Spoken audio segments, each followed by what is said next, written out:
हरि ओम श्री गुरुभ्यो नमः हरि ओम गुरुर्ब्रह्मा गुरुर्विष्णुः गुरुर्देवो महेश्वरः गुरुः साक्षात् परब्रह्म तस्मै श्री गुरवे नमः। वरगुरुपरम సచ్చిదానందుడై నామరూప గుణక్రియా నటనలు నాశమై సంపూర్తి నందే పరమలర సత్య జ్ఞానానందమై పరమతత్వ సల్లక్షణ సద్దర్శన సుజ్ఞాన సేముషి విభవం తులకై నమరే తెలిసి తానరుగక వరగురు కరుణలేక బయలెట్లగు రజ్జు సర్ప ప్రాంతన రజ్జువేలేదు దారు చోర భ్రాంతన దారువేలేదు గగన కుసుమమనెదమన్న గగనమేలేదు కుందేటి కొమ్మనిన కుందేలే మాయా మాయం మాయించు షోడశావస్థల కావలా తెలిసి తానరుగక వరగురు కరుణలేక బయలెట్లగు అమ్మల కన్నయమ్మ జగజ్జనని విశ్వమాత త్రిపురేసిని గనినా అర్కామరేంద్ర వాసవానుజ దిక్పతులెళ్ళుళ్ళకి పరశివమన అబ్జ భవాదులెల్లరుళ్ళకి పంచకములెళ్ళుళ్ళకి బయలుగన తెలిసి తానరుగక వరగురు కరుణలేక బయలెట్లగు గరిమన గణరే పరాత్పరమున సర్వము సమయు శూన్యము గగనాంతర్భావిత పారావార చయమళకి దేశకాల వస్తువై గోష్పాదమై గోకర్ణమై సురగంగై గోవిందోపదేశమై మటుమాయమై తెలిసి తానరుగక వరగురు కరుణలేక బయలెట్లగు సప్తధాతు చయమెల్ల కూచర పత్ర సమమై సప్త ఋషులెల్ల సమకొను నొజ్జలై సప్త చక్ర పరివర్తిత తటిల్లతే సవరింపజోకతో సప్త దీపావసుందర ఊర్వారుకమై విశ్వమై హస్తమలకమై తెలిసి తానరుగక వరగురు కరుణలేక బయలెట్లగు నవద్వారాపురి దేహి అందురు గాంచ తను వెరుకల మేల్పంతి నేను మేనన తనను తానెరుగుటౌనా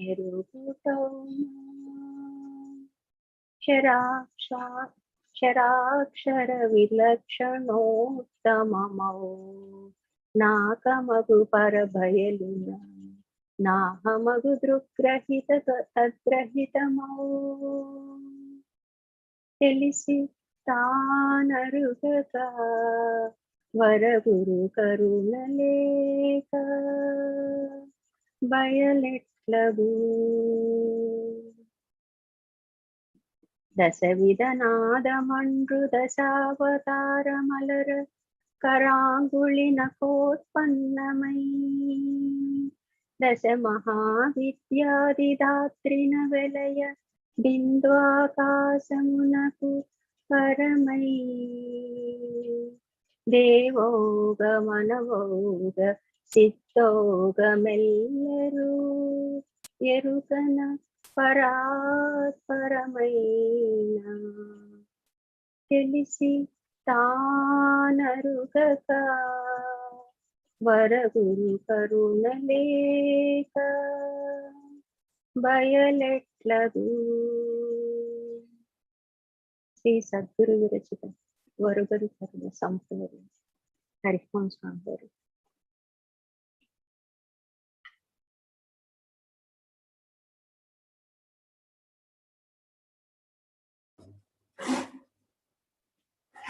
హరి ఓం శ్రీ గురుభ్యో నమః.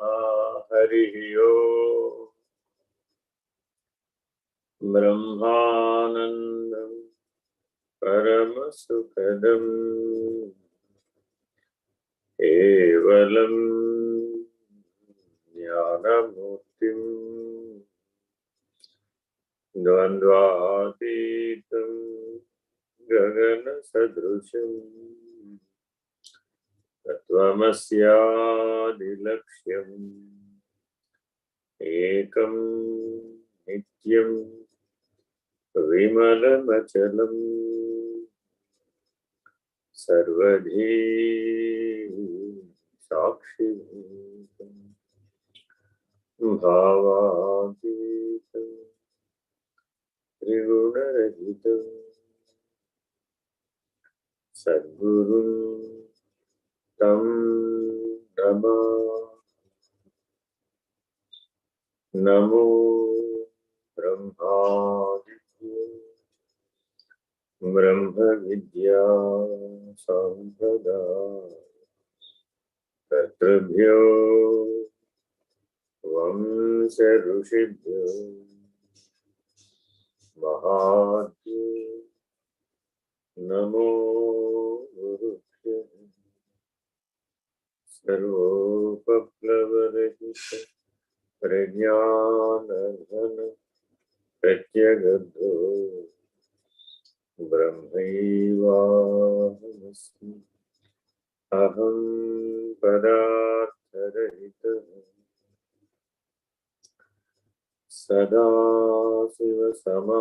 సదాశివసమారంభాః వ్యాసశంకరమధ్యమాః అస్మదాచార్యపర్యంతాః వందే పరంపరాం. హరి ఓం. శ్రీ గురుభ్యో నమః. హరి ఓం. సుజాత గారు, మీ స్పందన చాలా ప్రశ్నలు అడిగారు. చాలా వరకు సమాధానాలు అక్కడే చెప్పేశాను. అవునండి. ఇక 2 ప్రశ్నలు ఉన్నాయి సమాధానానికి. చెప్పబోతున్నాను, మీ టైం అయిపోయింది. సరే, ఆ 2 చెప్తాలేండి. మిగిలినవన్నీ వాళ్ళు అడిగినవి అక్కడ సమాధానం చెప్పేశాను. వాళ్ళు ఎవరైనా ఆన్లైన్ లో ఉంటే ఇప్పుడు అడగవచ్చు. అడిగిన వాళ్ళు ఎవరైనా ఇప్పుడు ఆన్లైన్ లో ఉంటే అడగవచ్చు. మీకు సమాధానం అక్కడే గ్రూప్ లోనే చెప్పేశాం. సరే, ఏదేమైనా ఎప్పుడైనా ఈ ప్రశ్న సమాధానం వ్యవహారం ఎవరైతే ప్రశ్నించారో వాళ్ళు ఈ సమయంలో అడిగితే వాళ్ళు ఏ స్థితిలో అడుగుతున్నారో తెలుస్తుంది. వాళ్ళు ఏ దృష్టిలో అడుగుతున్నారో తెలియకపోతే మనం వాళ్ళకి అందకుండా చెప్పినా వృధానే, వాళ్ళకి అవసరమైంది చెప్పకపోయినా వృధానే. కాబట్టి అడిగే వాళ్ళు ఈ సమయానికి అందుబాటులో ఉండి ఆన్లైన్ లో అడగండి. నమస్కారం.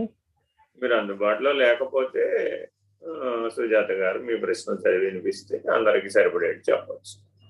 ఇది ఈ కార్యక్రమంలో దారిలో పడ్డానికి సూచన. ఎవరైనా ఉన్నారా? ఇప్పుడు ఎవరు అడుగుతున్నారు?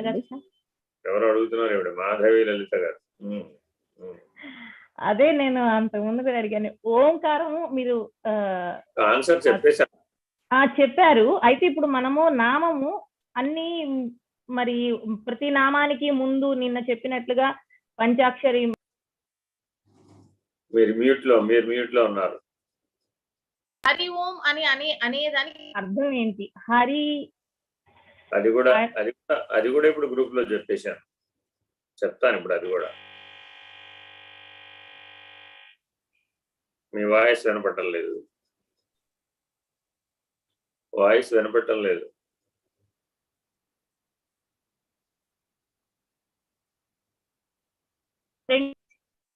ఆడియో వినపడటం లేదు. హలో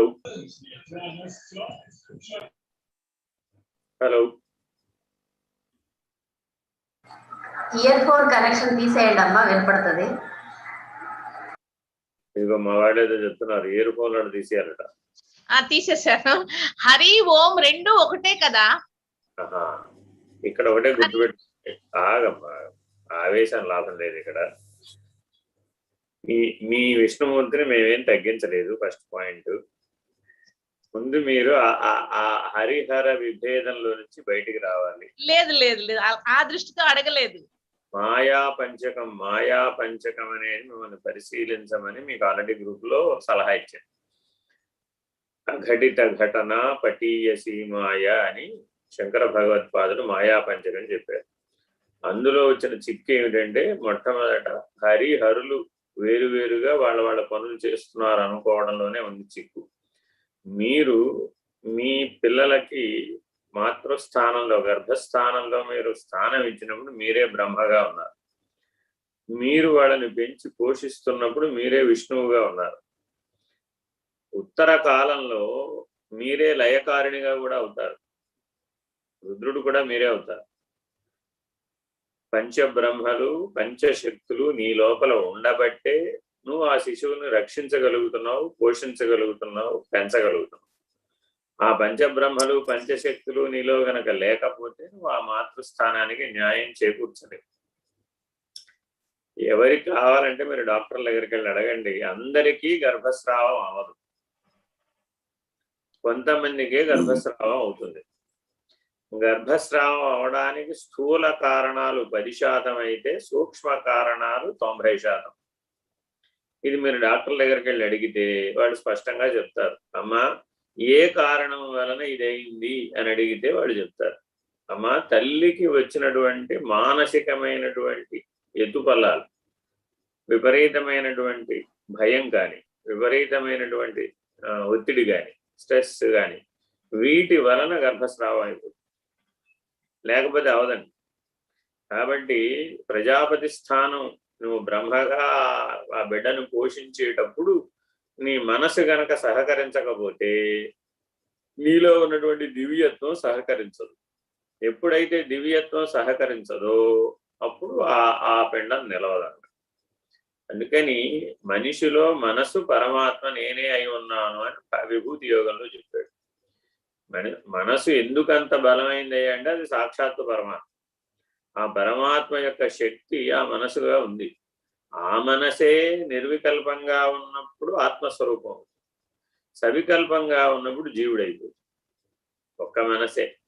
మనసుని నిర్వికల్పంగా ఉంచడం అనే సాధన కొరకే ఓంకారోపాసన. ఓంకారోపాసన చేసినటువంటి వాళ్ళకి మనసు నిర్వికల్ప స్థితికి చేరడానికి అనువుగా తయారవుతుంది. ఓంకారం అనే దాన్ని ఏ మంత్రంతో సంపుటీకరించినా కూడా ఆ సంపుటీకరణ వలన నీలో ఉన్నటువంటి సంకల్పాలన్నీ వేగంగా తగ్గిపోతాయి. ఆ సంకల్ప వికల్పాత్మకమైన మనస్సు స్థిరమైనటువంటి నిర్ణయాత్మకమైన స్థితికి చేరిపోతూ ఉంటుంది. అలా స్థిరంగా ఉండే దశకి చేరడానికి ఓంకారం సహకరిస్తుంది. ఇక హరిహి ఓం అనేటటువంటిది చెప్పడంలో ఉద్దేశం వాళ్ళిద్దరి మధ్య అభేదం అని చెప్పడమే అద్వైత నిర్ణయం. ఓంకారం అనేది బ్రహ్మవాచ్యం. బ్రహ్మము అంటే త్రిమూర్త్యాత్మకం ఏకరూపం ఏదైతే ఉందో దానికి బ్రహ్మము అని పేరు. బ్రహ్మము అంటే చతుర్ముఖ ప్రజాపతి అన్నప్పుడు సృష్టి వరకే చూస్తాడు. విష్ణువు అన్నప్పుడు స్థితి వరకే చూస్తాడు, రుద్రుడు అంటే లయం వరకే చూస్తాడు. ఇది సమిష్టికి సంబంధించిన నియమిత దేవతా విధానం. కానీ సృష్టికి ఆది యందు బ్రహ్మమే అయి ఉన్నది. ఆ బ్రహ్మము త్రిమూర్త్యాత్మకం. అందులో అప్పుడు ప్రజాపతి లేడు, విష్ణువు లేడు, రుద్రుడు లేడు, ఒక్క బ్రహ్మమే ఉన్నది. ఆ బ్రహ్మము తత్వదర్శనం ద్వారా మాత్రమే సాధ్యమవుతుంది. ఆ తత్వదర్శనం పొందాలి అంటే తప్పక ఈ ముగ్గురు ఏకమై ఉన్నటువంటి బ్రాహ్మీభూత స్థితిని పొందినప్పుడు మాత్రమే వీలవుతుంది. ఆ బ్రాహ్మీభూత స్థితిని పొందాలి అంటే ఓంకారము నిశ్శబ్ద బ్రహ్మం అవ్వాలి. శబ్ద బ్రహ్మము నిశ్శబ్ద బ్రహ్మం అయ్యేంత వరకు ఉపాసించాలి. అప్పుడు మాత్రమే బ్రాహ్మీభూత స్థితి ఏర్పడుతుంది. వాళ్లకు మాత్రమే తుర్యనిష్ట కలుగుతుంది. వాళ్లకు మాత్రమే జీవన్ముక్త అవస్థ కలుగుతుంది. ఈ నిశ్శబ్ద బ్రహ్మం ఎవరికైతే నిర్ణయమై అలా నిలకడగా ఉంటుందో వాళ్లకు మాత్రమే జీవన్ముక్త అవస్థ నిర్ణయం అవుతుంది. అక్కడ హరి లేడు, హరుడు లేడు. అర్థమైందా? మీ విష్ణుమూర్తి నేనేం తగ్గించలేదు, మా శివుణ్ణి నేనేం పెంచలేదు. అసలు ఆ ఉద్దేశం లేదండి, ఆ ఉద్దేశంతో అడగలేదు. కాకపోతే ఇప్పుడు మనం శివ ఓం అలా అనము, ఎందుకు హరిహి ఓం అని ఎందుకు అంటాము అని. అది దాంట్లో మరొక రహస్యం ఉందమ్మా. అది అచల సాంప్రదాయంలో మాత్రమే చెప్తాం, బ్రహ్మనిష్ఠులకు మాత్రమే చెప్తాం. అది చాలా దూరం ఉన్నటువంటి విషయం అనమాట. ఎరుకని విడిపించటం కోసమని హరిహి ఓం అంటాం అనమాట. అది చాలా లోతైన విషయం. అది ఇట్లా జనాంతికంగా చెప్పడం కూడా. మీరు మొట్టమొదట బ్రహ్మనిష్టను సాధించాలి. మీరు నిర్వికల్ప స్థితిని సాధిస్తే ఆ ప్రజ్ఞకి చెప్పడానికి వీలవుతుంది, ఆ ప్రజ్ఞకి సూచించడానికి వీలవుతుంది. కాబట్టి మొదట మీరు అక్కడ దాకా రండి. అందుకే నేను అక్కడ వరకే చెప్పాను గ్రూప్లో, ఆ పై మాటలు చెప్పలేదు. తెలిసినా కొన్ని విషయాలు జనాంతికంగా చెప్పడం కుదరదు, మైక్లో చెప్పడం అసలు కుదరదు.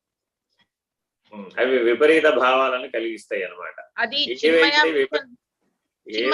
వాళ్ళు హరి ఓం అని రాస్తారు, అందుకని అది ఇది ఒకటా? అన్నీ ఒకటేనమ్మా. అయ్యో, ఆ హరిహి ఓం అనే వాచ్యము పరిపూర్ణ సూచన అమ్మా. అది ఆ పరిపూర్ణ సూచన వాళ్ళకి తెలుసు కాబట్టి ఆ హరిహి ఓం అనే విషయం చెప్పారు. ఇది అచల సాంప్రదాయంలో కూడా చెప్తాం. ఎలా జరుగుతుందనేది కేవలం బ్రహ్మనిష్ఠులకు మాత్రమే చెప్పాలనే నియమం ఉంది కాబట్టి అందరికీ చెప్పడం. మీలో ఎవరైనా సరే బ్రహ్మనిష్ట కలిగిన వాళ్ళు ఆ ప్రజ్ఞతో వస్తే అప్పుడు చెప్పడానికి వీలవుతుంది. వాళ్ళు మాత్రమే తెలుసుకోగలుగుతారు. ఒకవేళ వ్యక్తి చెప్పినా కూడా మీకు విపరీత జ్ఞానం కలుగుతుందే తప్ప సరైన సుజ్ఞానం కలగదు. ముందు అక్కడ దాకా రా, నిర్వికల్పం దాకా రా, నువ్వు తర్వాత అప్పుడు చెప్తా నీకు. హరియో. తర్వాత అండి ఎవరో ఇక్కడ కృష్ణప్రసాద్ బెంగళూరు వారు కూడా ఒక ప్రశ్న అడిగారండి. పైనుంచి చూస్తే పైనుంచి చూడడం అనేది విషయంగా తెలిసిన తర్వాత ఆ తెలివి అనుభవం నిర్ణయంగా అవ్వాలంటే ఎలాగండి తెలియజేయగలరు స్వామి అని అడుగుతున్నారండి. 3 ఉదాహరణలు చెప్తే ఇది అర్థమైపోవడానికి. ఆ 3 ఉదాహరణలతో అర్థమైపోతుంది. అంటే సిద్ధాంతంగా చెప్తే మాత్రం ఇది చెప్పడానికి వీలు కాదు. ఎందుకంటే పైనుంచి చూడడం అనేది సిద్ధాంతంగా వాచ్యా చెప్పడం కుదరదు, కానీ ఉపమానంతో చెప్పే ప్రయత్నం చేస్తా. ఉన్నాడు ఆయన లైన్లో? ఉన్నానండి. ఉన్నాడండి. వీడియోలు ఆన్ చేసుకొని అందరూ బ్లాక్ బోర్డ్లోనే ఉంటారు. బ్లాక్ బోర్డ్కి ఎలా చెప్తాం పాఠం? సరే, విషయం ఏంటంటే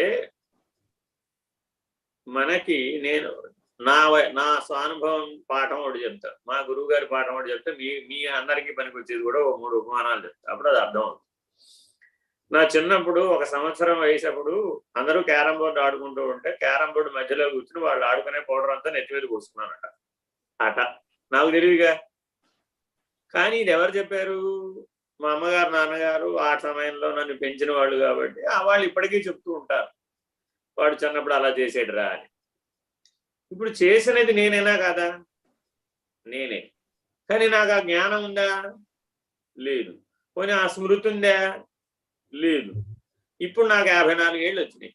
ఈ 54 ఏళ్ల జ్ఞానంతో చూస్తే ఆ చర్య ఒకవేళ ఎవరైనా చెప్పినా కూడా నాకు ఎలా కనబడింది? ఎలా కనబడింది? పిల్లల ఆటల. అది పిల్లల ఆటలో భాగం అండి బాబు.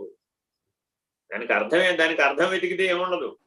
ఆ పిల్లవాడు మాటలు నేర్చుకునేటప్పుడు వాడి ఇష్టం వచ్చినట్టు వాడు రాగాలు తీస్తూ ఉంటాడు. ఆ రాగాలకు అర్థం ఏమిటండి అంటే ఏముండదు. అని వాడు ఏదో పాడుతూ ఉంటాడు అంతే. వాడికి కూడా ఇంకా మాటలు రావు, కానీ వాడు చేతులు తిప్పుతూ అభినయిస్తూ పాటలు పాడేస్తూ ఉంటాడు. వీడు చిన్నప్పుడే పాటలు పాడేవాడు రా అన్నాడు అనుకో, ప్రయోజనం ఏమనుందా? అలాగే ధరించిన తర్వాత మాత్రమే కదా నువ్వు పైనుంచి చూడగలిగేది. ధరించిన తర్వాత పైనుంచి చూసినప్పుడు ఈ పిల్లలాటలాగా కనబడుతుంది నీకు అప్పటి వరకు ధరించినదంతా. సాధన గాని, సాధ్యం గాని, సాధకుడు గాని, ఈ ముగ్గురు ఉంటారు కదా ధరించే కాలంలో. ఈ ముగ్గురి యొక్క పరిణామము కూడా చిన్న పిల్లల ఆటల వలె, పిల్లల ఆటల బోలిగాయను అని మీకు మేల్కొలుపులో కూడా వస్తుంది. అలాగా పైనుంచి చూడడం అంటే అర్థం అది. ఇది ఒక ఉపమానం. ఇక రెండవ ఉపమానం, మా గురువు గారిని డాక్టర్ గారి దగ్గర తీసుకెళ్ళాం. మా గురువు గారు 24 సంవత్సరాలు యోగంలో నిష్ణాతులు. యోగంలో నిష్ణాతులు అంటే యోగ మార్గం నుంచి జ్ఞాన మార్గంలో వచ్చారే. ఎంత నిష్ణాతులయ్యా అంటే ఆ యోగాగ్ని వల్ల పుట్టినటువంటి అగ్నిని భరించలేక వెళ్ళి రైస్ మిల్లు దగ్గర ఊక బయట పడుతూ ఉంటుంది. ఆ ఊకలో విపరీతమైన వేడి ఉంటుంది. ఆ ఊకలో పడుకునేవాళ్ళు వెళ్ళి ఈ వేడి తట్టుకోలేక. ఇలాంటి నిష్ణాతుడైనటువంటి యోగి 70 ఏళ్ల వయసు వచ్చేటప్పటికి ఏదో కొద్దిగా ఊపిరి సరిగా ఆడటం లేదు, కఫం అడ్డం వస్తుంది, బయట పడటం లేదని డాక్టర్ గారి దగ్గర తీసుకెళ్ళారు. డాక్టర్ గారు మీరు కొద్దిగా రోజు ప్రాణాయామం చేయండి, ప్రాణాయామం చేస్తే కఫం బయటపడుతుంది అని డాక్టర్ గారు చెప్పారు. ఇప్పుడు మేమేమని చెప్పాలి? 12 సంవత్సరాలు నిరంతరాయంగా సహస్రారం నుంచి మూలాధారానికి అది సహజంగా పైకి కిందకి తిరిగి సామర్థ్యం పొంది పొంది పొంది కేవల కుంభక యోగానికి చేరిపోయినటువంటి, మనోన్మని స్థితి దాటి కేవల కుంభక యోగం చేరిపోయినటువంటి జ్ఞానికి ఇప్పుడు మా డాక్టర్ గారు ఏం సలహా చెప్పారు? ఆయన దృష్టిలో ఈయన యోగి కాదు, ఈయన రోగి. ఆయన దగ్గరకు వచ్చాడు. ఈయన సహజంగా అందరికీ చెప్పినట్టు ఏం చెప్పారు? కొద్దిగా మీరు ప్రాణాయామం చేయండి, భస్త్రికా ప్రాణాయామం చేస్తే కఫం బయటపడిపోతుంది, లేకపోతే అనులోమ విలోమ ప్రాణాయామం చేయండి, అప్పుడు మీకు శ్వాస సులభంగా ఆడుతుంది, నేను ఇచ్చిన మందు వేసుకోండి అని చెప్పారు. ఈయన అన్నారు అది ఎప్పుడు ఆడుతూనే ఉంటుందండి, అది ఎప్పుడు కొట్టుకుంటూనే ఉంటుందండి అన్నారు. అది ఎప్పుడు కొట్టుకుంటూ ఈ మాటలు ఆయనకు అర్థం కావాలంటే ఎంత టైం పట్టచ్చు? ప్రయత్నంతో పని లేకుండా అది సహజంగా కేవల కుంభక యోగంలో స్థిరమైపోయి ఉంటది అని చెప్తున్నారు ఆయన. ఆయన మాటలు నాకు అర్థమవుతున్నాయి, కానీ డాక్టర్కి అర్థం కావాలని ఎంత టైం పడుతుంది? అదే ఇప్పుడిప్పుడే అవకాశాలు అది. ఎందుకని?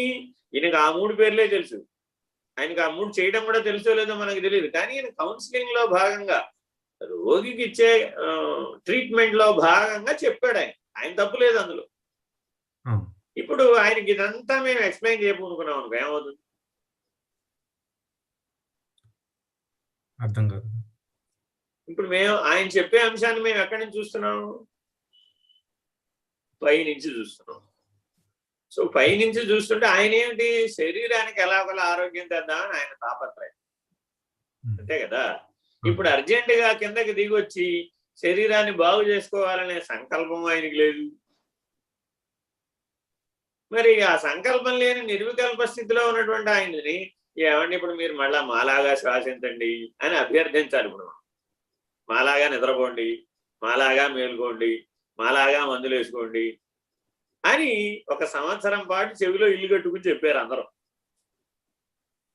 మీరు నిర్నిద్ర స్థితిలో ఉండొద్దండి, మాలాగా నిద్రపోండి దయచేసి, అజ్ఞానుల వలె మాలాగా మీరు కూడా నిద్రపోవాలి, మాలాగా మీరు కూడా బాగా భోజనం చేయాలి, మాలాగా మీరు కూడా బాగా మందులు వేసుకోవాలి.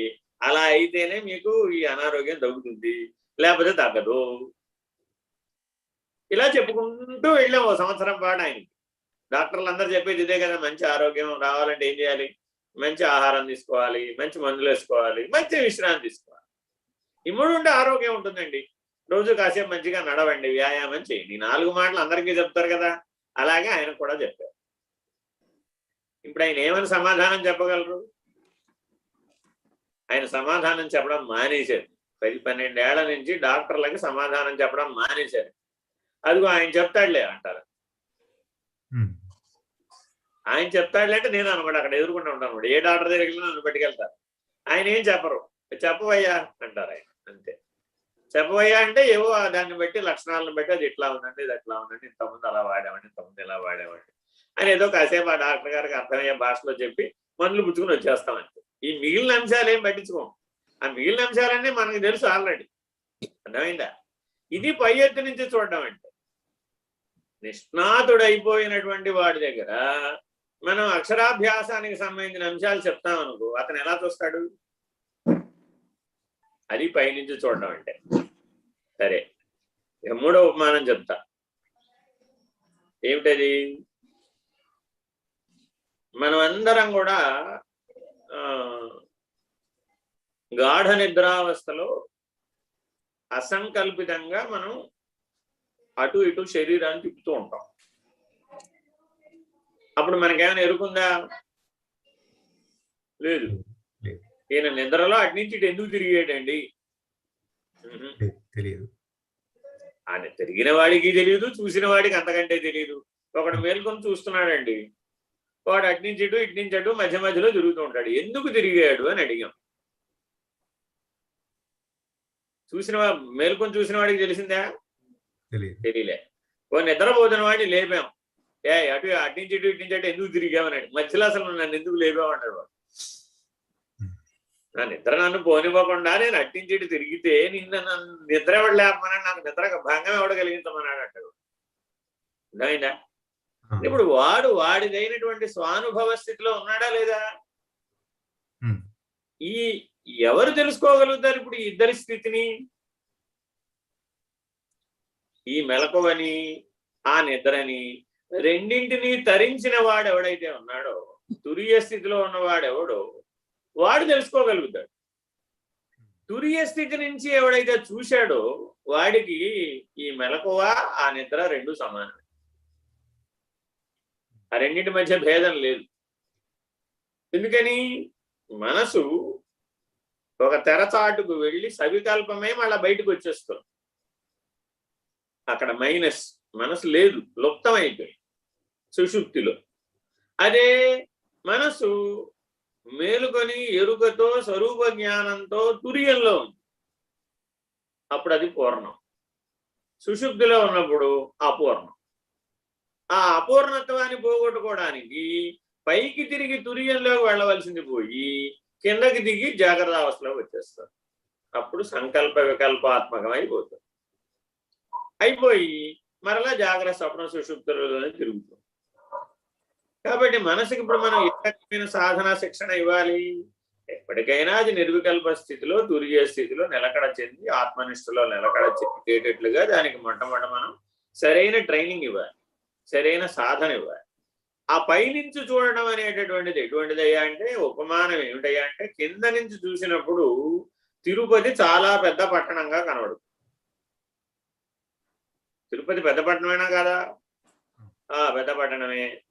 సరే, తిరుమల పైకి ఎక్కి చూసాం తిరుపతి ఎంత ఉందని. ఎంత ఉంటుంది? చిన్నగా ఉంటుంది. ఎందుకని? పైనుంచి చూసాము అంతే. ఎప్పుడు అలా పైనుంచి చూస్తూ ఉండు. 7 కొండల మీద నుంచే చూస్తూ ఉండాలి కానీ 7 కొండలు దిగి కిందకి దిగి చూడకూడదు. అర్థమైందా? 7 కొండల పై నుంచి చూడడం అంటే ఎక్కడ నుండి చూడాలి? సహస్రారం చూడాలి. కనీసం సహస్రారంలో ఉండి చూడాలి. అక్కడ కంటే కిందకి దిగి చూడకూడదు అన్నమాట. అలా నువ్వు ఎప్పుడైతే సహస్రారంలో సహజమైపోతావో అప్పుడే నువ్వు ఆ నిర్ణయంలో సహజమైపోతావు. నీకు గురువుకి అభేదం అనే నిర్ణయం కలుగుతుంది నిర్వికల్ప సమాధి నిష్ట వలన. అర్థమైందా? ఇంకెవరున్నారు? ఇంకొక ప్రశ్న గురువు గారు. ధ్యానంలో నాగలక్ష్మి గారండి. ధ్యానంలో గురువు గారి యొక్క భావరూప ధారణ చెయ్యాలి అని సీతారామాంజనేయ సంవాదం వివరించినప్పుడు చెప్పారు. భావరూప ధారణ అంటే ఏమిటో తెలుపగలరు స్వామి అని అడుగుతున్నారు. ఓకే, ఇప్పుడు ఏమని చెప్పాలి దీనికి అంటే, మీరు అడిగిన ప్రశ్నలు వాస్తవానికి అనుభవానికి సంబంధించి మాటలతో చెప్పడానికి వీలు కానటువంటి, అయినా మీకు సూచించే ప్రయత్నం అయితే చేస్తాం. యథాతథంగా చెప్పలేం కానీ చిన్న పిల్లవాడు తల్లి తండ్రి దగ్గర పెరుగుతూ ఉంటాడు. మీరు గమనించండి, ఆ తండ్రి వెనక గంభీరంగా నడుస్తూ ఉంటాడు. లేదా వాళ్ళ తాతగారు గంభీరంగా పంచె కట్టుకుని చేతులు వెనకాల కట్టుకుని నడుస్తూ ఉంటాడు. ఈ మనవడు ఏం చేస్తాడు? ఆ తాతగారిని అనుసరిస్తూ వీడు కూడా చేతులు వెనకాల పెట్టుకుని నడుస్తాడు. నడుస్తాడా లేదా? వీడిని అడిగాము, ఏంటో తాతగారులాగా నడుస్తున్నాడు అని అడిగాము. వాడు ఏం చెప్పడు, వెనక్కి తిరిగి నవ్వి మళ్ళీ అలాగే కంటిన్యూ అయిపోయాడు. వాడికి అది నచ్చింది, అంతేనా కాదు? ఇప్పుడు అలా ఎందుకు చేశాడంటే వాడికి అది నచ్చింది. అలా ఎలా ఉండగలిగాడు వాడు? మరి మిగిలిన వాళ్ళు ఎవరు అలా లేరే, అనుకరించడం లేదే అంటే వాడికి ఆ తాతగారితో ఉన్నటువంటి భావరూప సామ్యం కుదిరింది అక్కడ. మరి మిగిలిన 10 మంది మనవాళ్ళు ఉన్నారు, 10 మంది మనవరాళ్ళు ఉన్నారు, వాళ్ళు ఎవరన్నా అనుకరించే ప్రయత్నం చేశారా? చేయలే, వీడు ఒకడే చేశాడు. ఎందుకని? భావ సామ్య స్థితిని వాడు పొందాడు కాబట్టి. ఈ భావ సామ్య స్థితిని ధారణ అంటారు. అంటే నువ్వు ఇప్పుడు ఈ భావ సామ్య స్థితిని ఎవరితో పొందాలి? అయితే ఈశ్వరుడితో అయినా పొందాలి, లేకపోతే కళ్ళెదురకుండా ఉన్న ఈశ్వరుడితో అయినా పొందాలి. అంటే సగుణ రూపంలో ఉన్న ఈశ్వరుడైతే గురువు, నిర్గుణ రూపంలో ఉన్న ఈశ్వరుడైతే పరమాత్మ. నువ్వు ఆయనతో అయినా భావరూప సామ్యాన్ని పొందాలి, ఈయనతో అయినా భావరూప సామ్యాన్ని పొందాలి. పొందామనుకోండి, అప్పుడు ఏమైపోతుంది? ధారణ అన్న స్థితికి వస్తాం. ఈ ధారణలో అనేక స్థాయి భేదాలు ఉన్నాయి. అంటే అర్థం ఏంటి? యథాతథంగా హృదయ స్థానంలో ఉండి ధారణ చేసావనుకోండి, అప్పుడు నీకు స్వరూప జ్ఞానానికి కావలసినటువంటి చైతన్య సూత్రం తెలియబడు. అదే మనసు స్థానంలో ఉండి ధారణ చేసావనుకోండి, ఆయన ఎట్లాంటి వస్త్రాలు వేసుకుంటాడో అలాంటి వస్త్రాలు వేసుకుంటాడు, ఆయన ఎలాంటి హావభావాలను అభినయిస్తాడో అలా అభినయిస్తాడు, ఆయన ఎలా ఉన్నాడో అలా ఉంటాడు. అనేక మంది షిరిడి సాయిబాబా లాగా వేషధారణ చేస్తారు. అలాగే వారు ఎలా ఉన్నారో అలాగే అనేక రకాల మహిమలు కూడా చేసే ప్రయత్నం కూడా చేస్తారు. అది మనస్సు స్థాయి అన్నమాట. అదే హృదయ స్థాయిలో కనుక చేసినట్లయితే నీకు స్వరూప జ్ఞానానికి సూత్రం దొరుకుతుంది. సరే, హృదయ స్థానం మనకి హృదయాలు, ఆధ్యాత్మిక హృదయాలు చాలా ఉన్నాయి. అంటే సహస్రారంలో కూడా ఒక హృదయం ఉంది, భూమాలో కూడా ఒక హృదయం ఉంది. నువ్వు సహస్రారం అనే హృదయ స్థానంలో గనక ధారణ చేయగలిగినప్పుడు నీకు గురువుకి అభేదం వస్తుంది. సరే, బ్రహ్మరంధ్ర స్థానంలో కనుక నువ్వు చేయగలిగితే గురువు శిష్యులు ఇద్దరు లేకుండా పోయే అవకాశం వస్తుంది. ఇది స్థాయి భేదం ధారణలో. అయితే ధ్యాన ధారణ సమాధులని ఓ వరుస క్రమం చెప్తాం. యోగంలో ఎలా చెప్తారంటే ధారణ ధ్యాన సమాధులు అంట, జ్ఞానంలో ధ్యాన ధారణ సమాధులు అంట. ఇది తేడా. ధ్యానం ద్వారా ధారణ స్థితికి చేరాలి ఎప్పుడు కూడా. అదే యోగ మార్గం అంటే ప్రాణాన్ని ఆధారంగా పట్టుకుని వెళ్ళేటప్పుడు ధారణ ధ్యాన సమాధులు అంట. అప్పుడు ధారణే ముందు వస్తుంది అనమాట, ఎందుకంటే మనసు పరిధిలో చేస్తాడు కాబట్టి. అదే జ్ఞాన మార్గంలో చేసేటప్పుడు మనోమయ కోశం నుంచి విజ్ఞానమయ కోశానికి తరించేస్తాడు. విజ్ఞానమయ కోశం నుంచి ఆనందమయ కోశాన్ని దాటితే ఆత్మనిష్ఠే, బ్రహ్మనిష్ఠే. కాబట్టి అలా తరించడానికి జ్ఞాన మార్గం ఉపయోగపడుతుంది. కాబట్టి ధ్యాన ధారణ సమాధులు అంట. ధారణ తర్వాత వచ్చేది సమాధి నిర్ణయమే. సమాధి నిర్ణయంలో ఇద్దరికి మధ్య భేదం లేదు, ఇద్దరికీ అభేద నిర్ణయమే అనుకో. కాబట్టి ఈ క్రమంలో దీన్ని అనుభవం పొందే ప్రయత్నం చేయాలి. ఇది అనుభవ నిర్ణయమే కానీ ఇంతకు మించి వాగు రూపంలో చెప్పడానికి వీలుగానటువంటి పరిస్థితి. ప్రయత్నం చేయండి, ఎవరికైనా అనుభవం కలిగితే ఉత్తములే. హరి ఓం. ఇంకేమైనా ఉన్నాయమ్మా?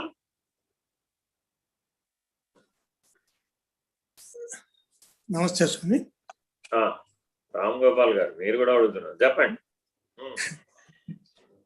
ఇది శ్రీరుద్రం చదివేటప్పుడు దాంట్లో ఎస్విబిసి కానీ లేదంటే అది రాసిన దాంట్లో కూడా అభయం చమే అంటే సైలెంట్ గా ఉండి ఆ 2 అంకెలాగా పెడతారండి.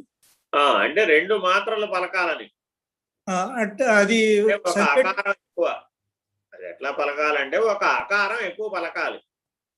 స్వామి మే మయశ్చమే అనుకామశ్చమే అలా అనేటప్పుడు ఆ మే అన్నప్పుడు ఇంకొక స్వరం ఎక్కువ పలకాలన్నమాట.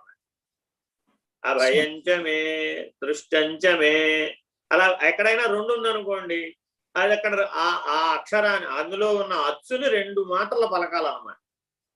అది కానీ వారు చదివేటప్పుడు మరి భయం చమే మృతం చమే అని చదువుతారండి. అమృతాన్ని మృతం అవుతుంది, భయాన్ని అభయం అవుతుంది. ఆ 2 అన్న అక్షరాన్ని పట్టి ఆ సంజ్ఞని పట్టించుకోకపోవడం వలన అమృతంచమే కాస్త మృతంచమే అయిపోతుంది. అవునండి, అవును. సరే, ఇప్పుడు ఈశ్వరుడికి ఎలా చెప్పినా ఆయనకి తేడా లేదు, కానీ మనకి చదివే వాళ్ళకి మనకి తేడా ఉంటుంది. సరే, ఏదేమైనప్పటికీ ఇవి ఇక్కడ ఏమిటంటేనండి, పరిగెడుతూ చదవడం అనేది అందరికి అలవాటైంది. భావాన్ని పట్టించుకుని అర్థాన్ని పట్టించుకుని దాంట్లో ఏం చెప్తున్నారనే దాన్ని ధారణ చేసి చదివే వాళ్ళేమో ఒక తీరుగా చదువుతారు. అదే మనం ఎలా ముందు 15 నిమిషాల్లో ఇది అవగొట్టేసేయాలనుకున్నాం అనుకోండి, 15 నిమిషాలు కూడా టైం లేదు, మరీ 10 నిమిషాల్లోనే అవజేసేయాలనుకోండి, అప్పుడు ఏం చేస్తారు మీరు? అక్షరాలను ప్రెస్ చేశారు. సగం మింగేయటం, సగం చదివామని భావించడం, సగం చదవలేదు అనుకోవడం. సరేలే, ఎట్లా అయినా ఈశ్వరుడికి దోషం లేదు లేని చివరికి ఎట్టాకు చెప్తాం కదా, పద పాదాక్షరాణి సుజాత గారు చివరి ఏదో చదువుతుంది, అదేదో పోయింది ఇది పోయింది అది పోయినా ఇది పోయినా నన్నేమనమాకయ్యా బాబు క్షమించేసి, నేను సరిగ్గా పలకపోయినా నన్నేమనమాక అని చివరిలో వాడు చెప్పేస్తాం కదా. ఏదక్షర పదభ్రష్టం మాత్రాహీనంతో యద్భవేత్ అని ఇలా ఒకటి చెప్పేస్తాం. సర్వక్షమ్యతాం, అన్నింటినీ హోల్సేల్ గా క్షమించేవయ్యా బాబు అని అడుగుతాం కాబట్టి పరిగెట్టేస్తారు అన్నమాట. నిజానికి సరిగ్గా సవ్యంగా చదివితే 20 నిమిషాలు పడుతుందండి. అది అందుకని అర్థం ఒకటి గుర్తుపెట్టుకోండి, అర్థం లేని విద్య ఏదైనా సరే వృధానే. మీకు అది అర్థం కాలేదండి, మీరు 100 సార్లు చదివారండి, మీకు అది అర్థం కాలేదండి, ఏమీ ప్రయోజనం, మీకు సమయం వృధా అంతే. కాబట్టి మీరు నేను అందుకే ఎవరైనా సరే నేను ఏకాదశ రుద్రాభిషేకం చేస్తానంటే వద్దు బాబు, నువ్వు ఒక్కసారి సరిగా అర్థం తెలుసుకుని చేయమంట. 11 సార్లు చేయక్కర్లేదు, అర్థమైందండి? 11 సార్లు ఎందుకు చేయమన్నావు? దాని అర్థాన్ని భావించడం కోసం. నువ్వు అందులో లయం ఆ అర్ధస్థితిలో, ఆ లక్ష్య స్థితిలో లయం చెందడానికి 11 సార్లు ప్రయత్నం చేయడం, అంతేగాని అర్జెంటుగా ఇప్పుడు 11 ఏకాదశ రుద్రులను ద్వాదశ రుద్రులను పట్టుకొని అక్కడ కూర్చొని పెట్టేవని కాదు. మనం ఒక వరుస క్రమంలో ఒక ఆవృత్తిలో 11 సార్లు గనక ప్రయత్నం చేస్తే మనోవేగం 0కు వచ్చేసి అది లయం అయిపోతుంది. అది ఒక టెక్నిక్ అన్నమాట. ఏదైనా సరే మీరు 11 సార్లు గనక ఒకే స్థితిలో ఉండి, ధారణా స్థితిలో ఉండి గనక ప్రయత్నం చేస్తే మనసు లయస్థానాన్ని పొందుతుంది. అప్పుడు ఆ మనోలయ స్థానమైనటువంటి హృదయ స్థానాన్ని గుర్తించగలిగే అవకాశం వస్తుంది. ఆ మెలకువ నీకు తెలియడం కోసమని 11 సార్లు చెప్తాను. ఇప్పుడు మనం గొడవ ఏంటి? 11 సార్లు అయ్యిందా లేదా, హారతి ఇచ్చామా లేదా, టెంకాయ కొట్టామా లేదా, ప్రసాదం ఇచ్చామా లేదా, ఈ గొడవ మీద పడతాం తప్ప 11 సార్లు 11 రకాల అభిషేకాలు చేసామా చేయలేదా, ఓసారి గంధంతో చేసాం, ఓసారి పసుపుతో చేసాం, ఓసారి కుంకంతో చేసాం, ఓసారి తేనెతో చేసాం, ఓసారి పెరుగుతో, ఈ 11 రకాల ద్రవ్యాలు సమకూర్చుకోవడం, ఈ 11 రకాలుగా ఈ కర్మాచరణలో బలంగా బిగుసుకుపోతాం. వాళ్ళు ఏం చెప్పదలుచుకున్నారు అనేది మనం వదిలేస్తాం. అది నీకు రుద్రుడికి భేదం లేనటువంటి స్థితిలో మనసు లయం చెందాలి. నీ లక్ష్యం అది. రుద్రం చదవడం అనుకున్న లక్ష్యం ఏమిటి? ఆయన జ్యోతిర్మండల స్వరూపుడు, జ్యోతిర్లింగ స్వరూపుడు. నీకు ఆ జ్యోతిర్లింగ స్వరూపం అనుభవానికి రావాలి, దర్శనానికి రావాలి. ఒకటి గుర్తుపెట్టుకోండి, అసలు దర్శనం అనేది లేకుండా నువ్వు ఋషివి కాలేవు. ఎవరైనా సరే ఋషి ప్రోక్తమైనటువంటి జీవన విధానాన్ని అలవాటు చేసుకోవడం కోసం కదా ఇవన్నీ పెట్టింది. కాబట్టి నీకు ఆ దర్శన స్థితి కలిగితే నువ్వు ఋషివి అయిపోతావు. ఒకసారి దర్శన స్థితి కలిగితే మరల వెనక్కి రావు, నువ్వు మరల వెనక్కి పదార్థ భావనకి తిరిగి రావు. అర్థమైందా? కాబట్టి మనం ఎన్ని రోజులు చేశాము, ఒక రోజుకి ఎన్నిసార్లు చేశాము అనేటటువంటిది అక్కడ ప్రాధాన్యత లేదు. నువ్వు దర్శన స్థితిలో ఉండి చేసావా లేదా, ఆ దర్శన స్థితిని అవస్థాత్రయంలో నిలుపుకున్నావా లేదా అన్నదానికే ప్రాధాన్యత. అప్పుడు నువ్వు ఋషివి అయిపోతావు. మానవుడు దేహమే నేను, శరీరమే నేను అనుకునేవాడు కాస్త ఋషితుల్యుడు అయిపోతాడు. అప్పుడు ఋషితుల్యుడు అయిపోతే నీకు మహాకారణం మహావాక్యాలు కనుక బోధించబడి నువ్వు మహాకారణాన్ని తెలుసుకుంటే బ్రహ్మర్షి. కాబట్టి ఋషే కానివాడు బ్రహ్మర్షి ఎలా అవుతాడు? మనందరి లక్ష్యం ఏమిటి? బ్రహ్మనిష్ఠులు అవ్వాలని, జీవన్ముక్తులు అవ్వాలని, జన్మరాహిత్యాన్ని పొందాలని. బ్రహ్మర్షి ఇప్పుడు విశ్వామిత్రుడు ఉన్నాడండి. విశ్వామిత్రుడు అనేకం సంపాదించాడు. వశిష్ఠుడు ఓర్పుగా ఆయన ఎన్ని చెప్పినా ఎన్నిసార్లు వచ్చినా అన్నింటినీ తీర్చిదిద్దాడు. ఆయన ఎన్ని అపచారాలు చేసినా క్షమించి బ్రహ్మర్షిగా అయ్యేట్లుగా తీర్చిదిద్దాడు. ఎందుకని? ఆయన ఋషిగా వచ్చాడు కాబట్టి. అసలు ఋషిగానే రాకపోతే అందుకోలేడు. శ్రీరామచంద్రమూర్తి రామ బ్రహ్మమై వచ్చాడు కాబట్టి యోగ వాసిష్టం నేర్పడానికి వీలు. మరి మిగిలిన ముగ్గురిని నిద్రపోతున్న వాళ్ళని పిలుచుకురాలేదే? లక్ష్మణ భరత శత్రుఘ్నులు కూడా పట్టరావయ్యా, అన్ని విద్యలు అందరికీ గెలిపి చెప్పే కదా, ఇది కూడా అందరికి గెలిపి చెప్తాను అన్నాడా? అనలే. అడిగింది ఈయన ఒకడే, ఆ జ్ఞానం అవసరమైంది కూడా ఈయనకొక్కడికే, కాబట్టి ఈయనకే చెప్పాడు. మరి మిగిలిన వాళ్ళు అంశావతారాలు కారా? వాళ్ళు అంశావతారాలు, కానీ వాళ్ళకి ఈ జ్ఞానం అవసరం లేదు. పరిమితమైన కర్తవ్యం, పరిమితమైనటువంటి ప్రణాళిక, అంత మేరకే నియమిత దేవతలుగా ఉంటారు. దేవతలలో కూడా చాలా తరతమ స్థాయి భేదాలు ఉంటాయి. దివ్యత్వంలో కూడా తరతమ స్థాయి భేదాలు. మనకి ఇక్కడ ఎలా ఉంటుందో అక్కడ కూడా అలాగే ఉంటుంది. అట్లాగా రకరకాలైనటువంటి దైవీ ప్రణాళిక అంతా, సృష్టి అంతా ఆవరించి ఉంటది, వ్యాపించి ఉంటది. వాళ్ళు వాళ్ళ పనులు వాళ్ళు చేస్తూ ఉంటారు. సీమిత దేవతలు, నియమిత దేవతలు. వాళ్ళు కూడా ధరించాలంటే మళ్ళా శరీరం దాల్చాల్సింది, మానవ శరీరానికి రావాల్సింది. కాబట్టి మనం ఏ ఉపాసన చేసినా ఉపాసన యొక్క లక్ష్యాన్ని మరవకూడదు. ఆ లక్ష్య స్థితిలో లయమైపోయే ఆ ఉపాసనని మనం అద్వైత స్థితిని పొందాలన్నమాట. అప్పుడే అది ఉపయోగం.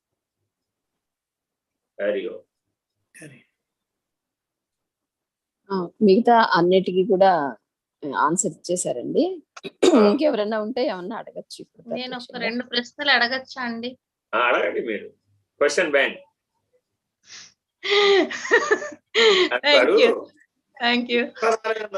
ఒకటి గుర్తుపెట్టుకోండి, ప్రశ్న అడుగుతున్నారంటేనే మీరు అందులో ఇన్వాల్వ్ అయితేనే ప్రశ్న అడుగుతారు. ప్రశ్న అడిగితేనే అసలు గురువుతో పని, లేకపోతే గురువుతో పని లేదు. ఒకటి ఫస్ట్ ప్రశ్న, హృదయం అంటే గుండె కాదా? హృదయ స్థానము అంటే గుండె స్థానం కాదా? ఇది మొదటి ప్రశ్న. రెండవది, దర్శన స్థితి అని ఇప్పుడు చెప్పారు. అంటే దర్శన స్థితి అంటే భగవంతుణ్ణి కళ్ళు మూసుకొని ఇక్కడ భ్రూమధ్యంలో మన ఏ మూర్తిని అయితే ప్రార్థిస్తామో ఆ మూర్తిని చూడడం దర్శన స్థితి. దర్శన స్థితి అంటే ఏంటి? ఈ రెండు దయచేసి చెప్పండి. చెప్పేస్తున్నాను. అందుకే నీకు ఎన్ని శరీరాలు ఉన్నాయి? వ్యవహారికంగా అయితే ఒకటే. నాకు అవన్నీ తెలియదమ్మా. నీకు ఎన్ని శరీరాలు ఉన్నాయి? నీ అనుభవ నిర్ణయంలో నీకు ఎన్ని శరీరాలు ఉన్నాయి? 2. ఏమిటవి? స్థూలం, సూక్ష్మం. మూడోది కారణం. సూక్ష్మానికి అవతల ఏముంది?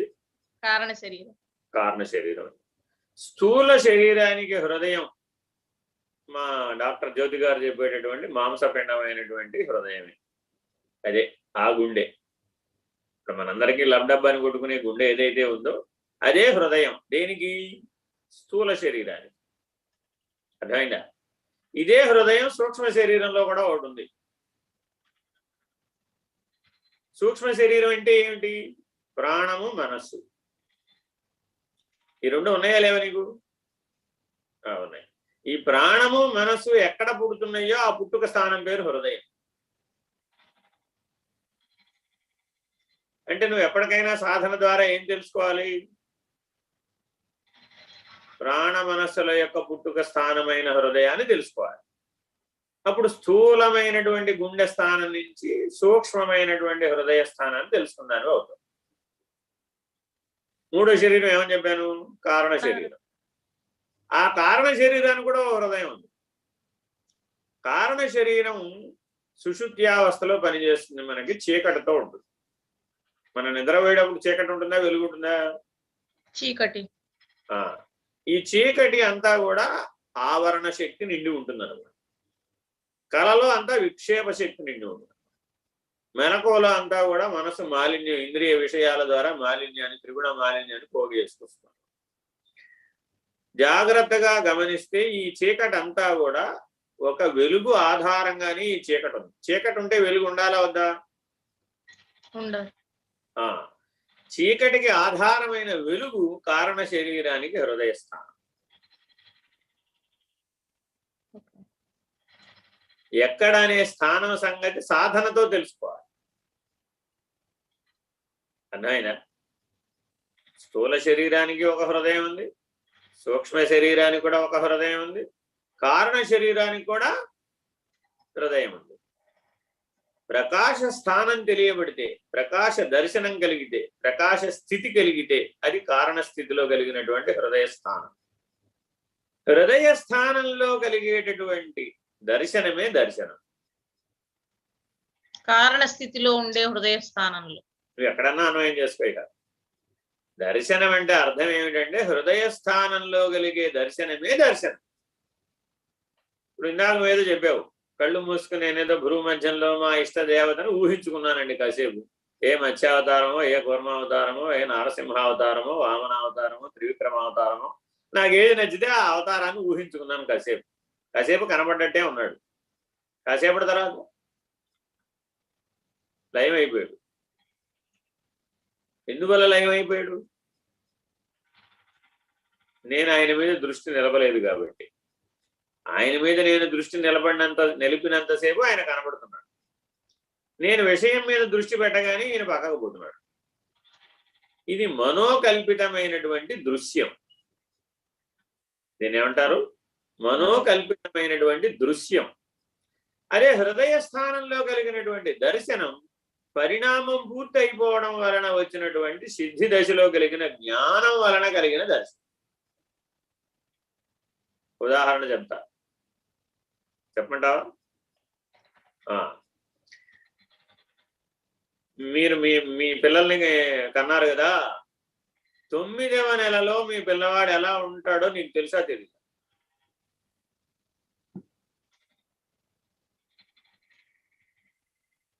బయట తెలుసు. 9వ నెలలో మీ పిల్లవాడు ఎలా ఉన్నాడో నీకు తెలుసా తెలీదా? తెలీదు. అంటే ఎలా ఉంటారు జనరల్ గా, గ్రోత్ ఎలా ఉంటుంది తెలుసు, కానీ ఆ పిల్లవాడు ఎలా ఉన్నాడు లోపల అనేది తెలియదు. ఎందుకని? లోపల ఉన్నాడు, దర్శనం లేదు కాబట్టి. వాడు పుడితే కదండి కనబడడానికి, పుట్టక ముందు నాకు ఎట్లా కనబడతాడు? సో పుట్టిన తర్వాత చూసేదంతా కూడా స్థూలమైనటువంటి దృశ్యం. ఈ మాంస నేత్రాలతో, ఈ శరీరంతో ఉన్నటువంటి ఇంద్రియాలతో చూసేటటువంటివన్నీ కూడా దృశ్యాలే. అర్థమైందా? సూక్ష్మ శరీరానికి కూడా ఒక హృదయం ఉందని చెప్పానా? ప్రాణ మనస్సుల యొక్క పుట్టుక స్థానమే హృదయం. దేవకీదేవికి అష్టమ గర్భం వచ్చినప్పుడు వాసుదేవుని దర్శనం కలిగిందా? ముందే కలిగిందా? ముందే కలిగింది. చూడండి, 8వ వాడుగా పుడతానని ముందు చెప్పాడు. ఇప్పుడు స్థూలంగా చెప్పాడంటావా? మాంసనేత్రాల కనపడ్డాడంటావా? సూక్ష్మంగా ప్రాణ మనస్సుల యొక్క పుట్టుక స్థానమైన హృదయంలో కనపడ్డాడంటావా? సూక్ష్మంలో కనిపించాడు. స్థూలంలో కనపడ్డాడని చెప్పలేవు కదా. మన వాళ్ళు ఏదో సినిమాలో చూపిస్తారు, గోడ మీద వాసుదేవుడు బొమ్మ నీడలాగా చూపిస్తాడు, లేదంటే చతుర్భుజుడిగా చూపిస్తాడు. ఎందుకంటే మనం ఊహించలేం కాబట్టి, ప్రేక్షకుడు ఊహించలేడు కాబట్టి, ప్రేక్షకుడి పాత్ర కూడా దర్శకుడే తీసుకుని అక్కడ స్థూలంగా చూపెట్టేస్తాడు. కానీ వాస్తవానికి అది స్థూలం కాదని మనం గమనించే వాళ్ళకి అర్థమైపోతుంది. నీ పక్కన మీ అబ్బాయో మీ అమ్మాయో అదే సినిమా చూసారు, ఏమనుకుంటాడు?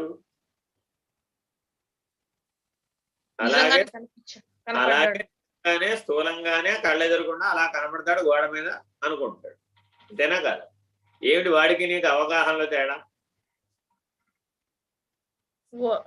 సూక్ష్మ స్థూల శరీరాల తేడా. వాడికి స్థూల శరీర వికాసం వరకే ఉంది, నీకు సూక్ష్మ శరీర వికాసం కూడా ఉంది. అర్థమైనా? అలాగే కారణ శరీర వికాసం, అలాగే కారణ శరీరానికి సంబంధించిన హృదయం. సరే, స్వప్రకాశ దర్శనంగా ఏవైతే కనబడతాయో వాటికి యథార్థ దర్శనములని పేరు. అంటే మూడవస్థలలోనూ చెదిరిపోనటువంటి దర్శనం కలుగుతుంది. నువ్వు మెలకువలో ఉన్నా ఆ దర్శనం అలాగే ఉంటుంది, కలలో ఉన్నా ఆ దర్శనం అలాగే ఉంటుంది, నువ్వు నిద్రపోతూ ఉన్నా సరే ఆ దర్శనం అలాగే ఉంటుంది. ఆ దర్శన స్థితి చెదిరిపోదు. అలా ఎవరికైతే మూడవస్థలలోనూ దర్శన స్థితి నిలకడ చెంది ఉంటుందో వాళ్ళకు మహాకారణ హృదయ స్థానంలో దర్శనం కలిగినట్టు. వీళ్ళిగా సాధన పూర్వకంగా ప్రయత్నం చేయక్కర్లా. అంటే అనులోమ విలోమ సమ ప్రాణాయామం చేయండి, దృష్టిని భ్రూమధ్యంలో పెట్టండి, ఇంకేంటి ఏదో మనం చెప్తాం కదా సంధ్యా సాధనలో ఓంకారం చేయండి, ఇలా రకరకాలు 5 ఇంద్రియాలను కట్టేయడానికి 5 సాధనలు మన వాళ్ళు చెప్తూ ఉంటారు. ఇవన్నీ దేనికి దారితీస్తాయంటే దర్శన స్థితికి దారితీస్తాయి. ఒకసారి దర్శన స్థితిని పొందినటువంటి వాడు, మహాకారణ స్థితిలో దర్శన స్థితిని పొందిన వాడికి అద్వైత స్థితి కలుగుతుంది. ఆ దర్శనం కలిగినటువంటి ఏ దైవం ఉందో, ఏ ఈశ్వరుడు ఉన్నాడో, ఏ బ్రహ్మం ఉన్నదో, ఏ ఆత్మ ఉన్నదో అది నేనే అయి ఉన్నాననే నిర్ణయం కలుగుతుంది మహాకారణ స్థితిలో. ఇప్పుడు అక్కడ కూడా ఒక హృదయం ఉండాలంటే వద్దంటావు. హృదయం అంటే ఆలోచనలు జనించే చోటు అని అలా అనుకోవచ్చా? ప్రాణ మనస్సులు పుట్టుక చోటు. అవి ఎక్కడ ఆగిపోతే లయస్థానం కూడా హృదయమే. నువ్వు ఎలా అయినా పట్టుకోవచ్చు. అవి ఎలా పుడుతున్నాయో అయినా పట్టుకోవచ్చు, లేదా అవి ఎలా లయిస్తున్నాయో అయినా పట్టుకోవచ్చు. నీ బలం ఎటువైపు ఉంటే దాన్ని బట్టి పట్టుకోవచ్చు. ఆగు శాంతం సగమే విన్నావు. పుట్టుకని పట్టుకోవాలంటే ఎలాగా?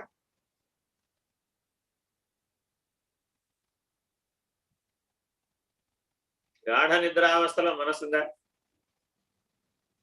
లేదు. మనసులో నుంచి ఆ గాఢ నిద్రావస్థలో లేని మనస్సు కలలో ఉందా లేదా? ఉంది. ఆ మొదటి కాలు వచ్చేటప్పుడే పట్టుకోగలగాలి.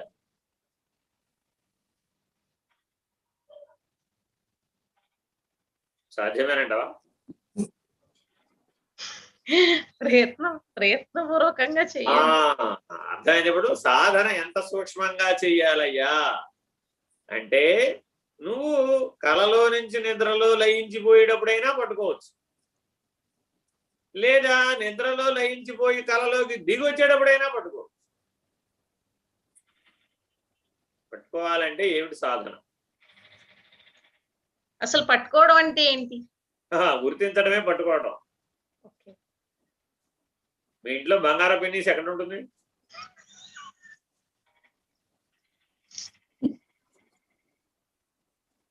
లేదని చెప్పేసావా లేదా? ఆదమ్మా ఉంది, వెతుకు, నేను చెప్తున్నాను కదా అన్నావు. అంటే బంగార పిన్నీస్ నీకు మొదట మనసులో స్ఫురించాలా వద్దా? ఇప్పుడు ఆ స్ఫురణ ఉంటేనే గుర్తించగలుగుతావు భౌతికంలో, లేకపోతే గుర్తించలేవు కదా. అట్లా స్ఫురణతో పట్టుకోవాలన్నమాట. ఆ స్ఫురణతో పట్టుకోవాలంటే శ్వాసతో సమంగా సాధన చేయాలి, శ్వాసతో సమంగా జపం చేయాలి. శ్వాసతో సమంగా ఓంకారమే చేస్తావు, పంచ ప్రణవాలే చేస్తావు, లేకపోతే నమశివాయ చేస్తావు, నమో నారాయణాయ చేస్తావు, ఏదైనా చెయ్యి, కానీ శ్వాసతో సమంగా చెయ్యాలి. చేస్తే హృదయ స్థానాన్ని పట్టుకోవచ్చు. పట్టుకుంటే నీకు అంతర్కుంభకం తెలుస్తుంది, అంతర్ముఖం తెలుస్తుంది, సూక్ష్మంలో ఉన్నటువంటి హృదయ స్థానం తెలుస్తుంది. అక్కడ నిలకడ చెందితే నీకు కారణంలో ఉన్నటువంటి హృదయ స్థానం తెలుస్తుంది. అక్కడ నిలకడ చెందితే మూడవస్థల నిలకడ అంటే గుర్తుపెట్టుకోవాలి, మూడవస్థల్లో ఉండాలి, అక్కడి నుంచి బయటికి రాకూడదు, చెదిరిపోకూడదు. అలా నిలకడ చెందితే నీకు మహాకారణంలో ఉన్న హృదయ స్థానంలో నీకు అద్వైత దర్శనం కలుగుతుంది. అర్థమైందండి? ఈ మాటలు 96లో మా గురువు గారు చెప్పారు నాకు. 96లో ఓ 2 నిమిషాల పాటు చెప్పారు ఇదే మాటలు. ఇది అయినాక రాబో అన్నారు. ఇంకొక చిన్న ప్రశ్న అండి. మళ్ళా చిన్న ప్రశ్న. వీణా బెంగళూరు వారు అడుగుతున్నారండి, సంకల్ప శక్తికి ఇచ్చా జ్ఞాన క్రియా శక్తులకి సంబంధం ఏమిటి అని అడుగుతున్నారండి వారు. ఎవరికి ఉన్నారా? ఆవిడ ఆన్లైన్ లో ఉన్నారా? ప్రశ్న పంపించారండి, మరి యూట్యూబ్ లో ఉన్నారంట, జూమ్ లో లేదు. ఓకే, యూట్యూబ్ లో ఎవరెవరు ఉన్నారో కూడా మనకు తెలుస్తుందా? అంటే విడిగా పంపించారండి యూట్యూబ్ లో. ఓకే, రైట్, సరే. ఒకటి గుర్తు పెట్టుకోవాలండి, ఏ ప్రశ్న అడిగినా కూడా ఆ ప్రశ్న అన్వయం మీరు ద్వైతానికి అడుగుతున్నారా, అద్వైతానికి అడుగుతున్నారా, అచలానికి అడుగుతున్నారా అనే నిర్ణయం తెలియాలి. మూడింటిలోనూ అవే ప్రశ్నలు ఉంటాయి, అవే మాటలు ఉంటాయి. కానీ మీకు ద్వైత దర్శనానికి కావాలా, అద్వైత దర్శనానికి కావాలా, అచల దర్శనానికి కావాలా, ఈ అన్వయ భేదం తెలియాలన్నమాట.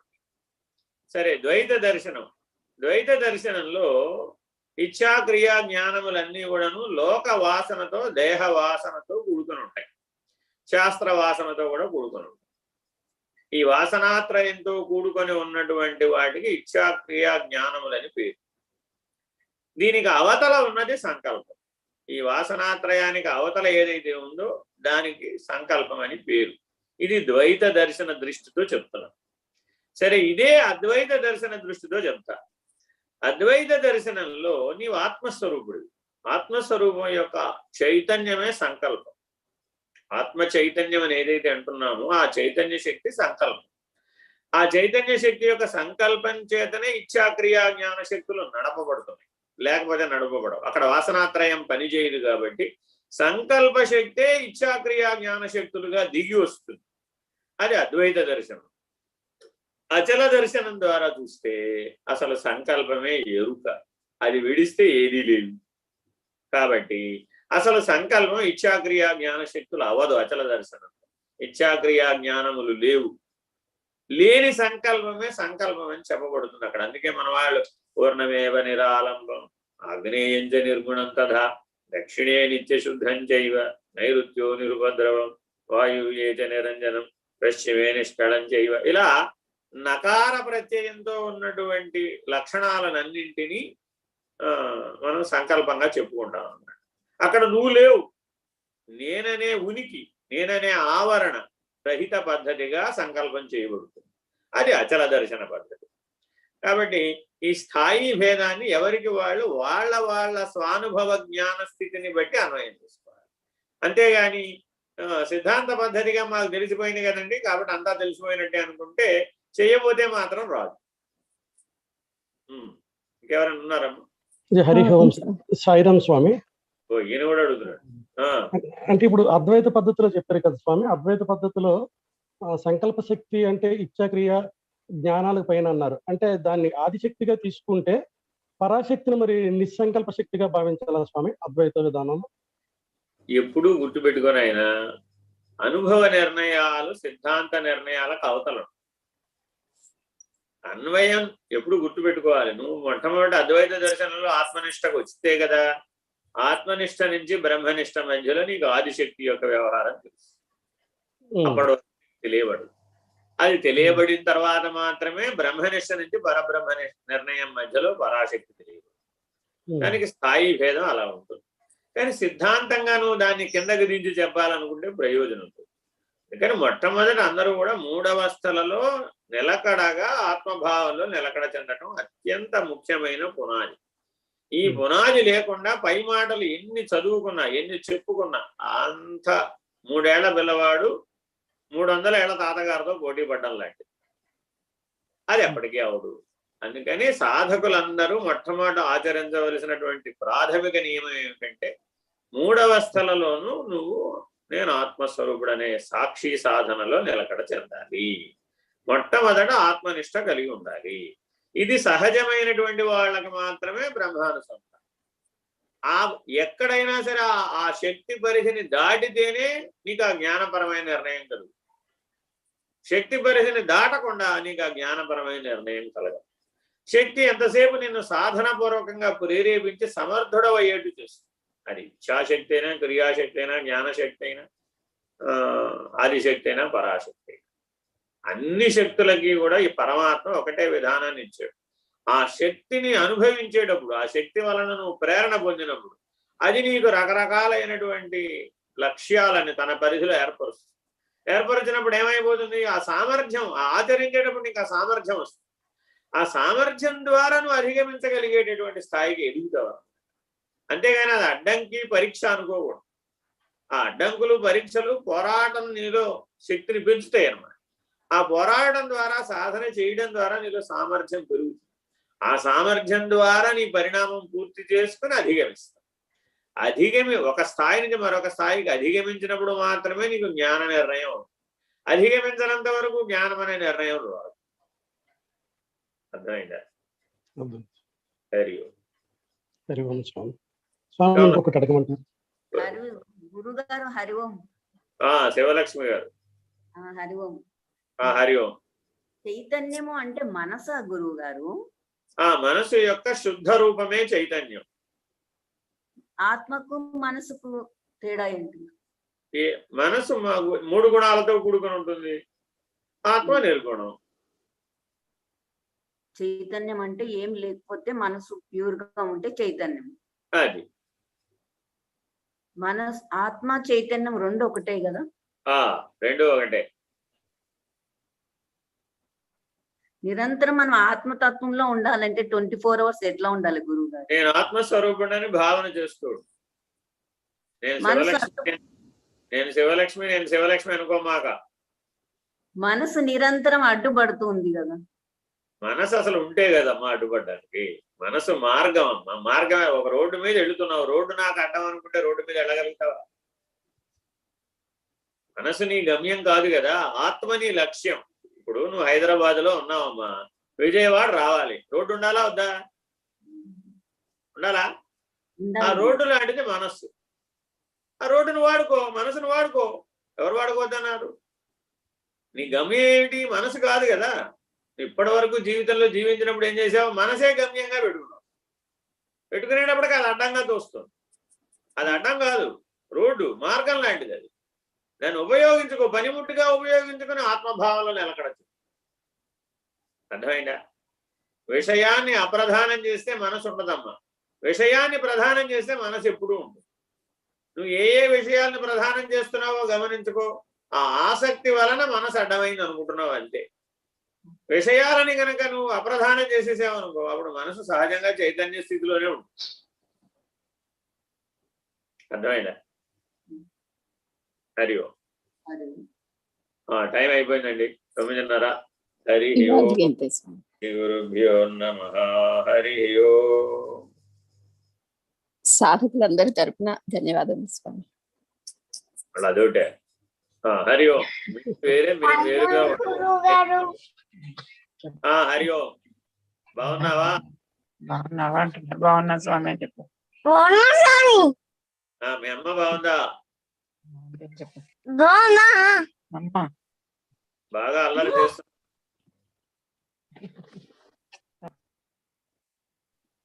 హరి ఓం.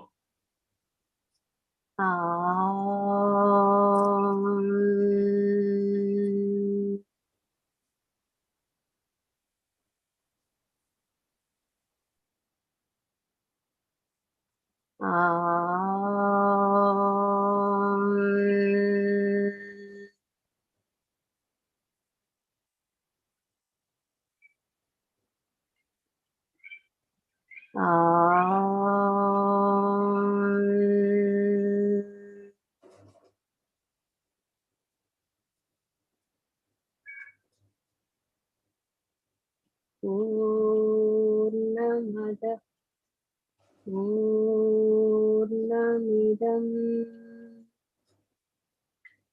పూర్ణాత్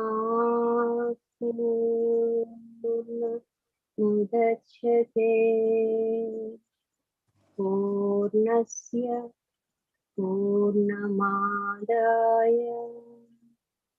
పూర్ణమేవావశిష్యతే.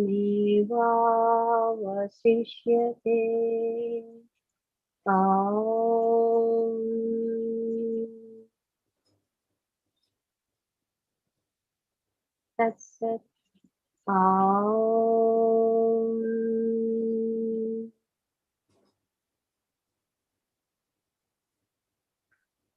శాంతి శాంతి శాంతి. హరి ఓం.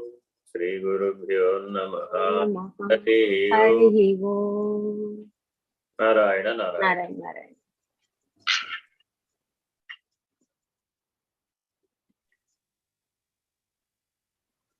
హరి ఓం అండి.